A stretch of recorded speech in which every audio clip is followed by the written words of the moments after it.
हाँ तो दोस्तों नमस्कार। अभी की बड़ी अपडेट है कि प्रमोद परम यादव एक और न्यू भोजपुरी 2024 के बेहतरीन बवाल गाना लेके आ रहे हैं आपसे बीच में। इस वीडियो में इससे गाना जानकारी देने से बीच में किस चैनल पर कब लॉन्च किया जाए, कौन सा गाना होने वाला है। जो पहले बताए चैनल सब्सक्राइब नहीं किए तो प्लीज़ चैनल सब्सक्राइब कर लीजिए। सबसे पहले ऐसा भोजपुरी लेटेस्ट अपडेट जानकारी जानने के लिए शुरू से अंत तक इस वीडियो में बनाने से कुछ में इस चैनल पर जानकारी मिल जाया करेगा। फाइनली बता दें प्रमोद परम के एल्बम सॉन्ग का फाइनल पोस्टर जारी कर दे। जी आप देख रहे हैं स्क्रीन पर जिस गाना का टाइटल है दिया के अंजोरा में। दिया के अंजोरा में इस सॉन्ग को गाए हैं सिंगल प्रमोद परम यादव गाना गाए हैं। बेहतरीन बवाल गाना होने ये गाना भोजपुरी पर खूब जरूरत मिलेगा।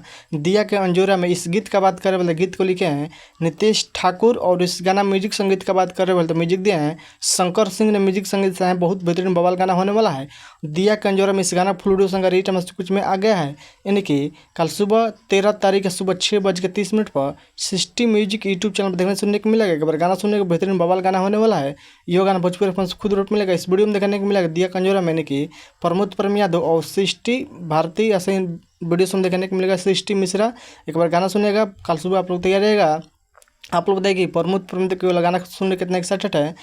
अब जो भाई लगता टीजर नहीं कहता जाइए टीजर लॉन्च कर दे सिस्टम म्यूजिक यूट्यूब चैनल पर जाएगा टीजर देखिए। कल एक बार गाना सुने कल सुबह 6:30 पर सिस्टम म्यूजिक यूट्यूब चैनल पर दिया कंजोरा में।